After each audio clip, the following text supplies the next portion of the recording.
शीर्षक वो डिब्बा जिसने मेरी जिंदगी बदल दी। भाग 1। आगमन सोमवार की एक आम सुबह थी जब आर्या ने अपने दरवाजे की घंटी बजने की आवाज सुनी। नंगे पैर और पजामे में ही वह दरवाजे तक पहुंची। दरवाजे के बाहर एक छोटा सा पैकेज रखा था।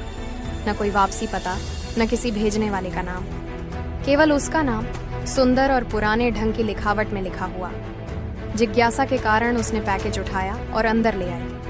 जब उसने उसे खोला तो अंदर एक खूबसूरती से नक्काशी किया हुआ लकड़ी का डिब्बा था जिस पर रोशनी पड़ने पर अनोखे डिजाइन चमकते थे। डिब्बे के अंदर एक नोट भी रखा था, वही सुंदर लिखावट में लिखा हुआ, तुम्हारे फैसले दुनिया को बदल देंगे, इसे समझदारी से इस्तेमाल करो। आर्या ने माथे पर बल डालते हुए कहा, ये क्या है, किसी की शरारत? उसने डिब्बे का ढक्कन खोला और अंदर 3 चीजें थी। एक छोटा आईना जिसकी सतह थोड़ी धुंधली थी, एक कंपास पुराना और घिसा हुआ जिसकी सुई उत्तर की ओर नहीं जा रही थी, कुछ खाली कागज जो एक लाल धागे से बंधे हुए थे। जैसे ही उसने आईने को उठाया उसकी सतह पर एक छवि चमकी।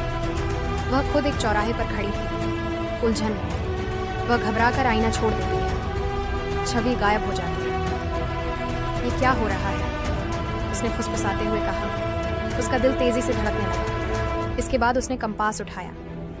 जैसे ही उसने उसे पकड़ा उसकी सुई तेजी से घूमने लगी और फिर एक दिशा पर रुक गई। लेकिन यह उत्तर की ओर नहीं, बल्कि सीधे उसके लिविंग रूम की दीवार की ओर इशारा कर रहा था। हैरानी से उसने कंपास की दिशा का पीछा किया। सुई वहां रुक गई जहां एक पुरानी पारिवारिक फोटो थी। आर्या ने फोटो के पीछे देखा जहां एक छोटा सा लिफाफा चिपका हुआ था। लिफाफे के अंदर एक अनजान आदमी की तस्वीर और उस पर लिखा, इसे ढूंढो, इसे तुम्हारी जरूरत है।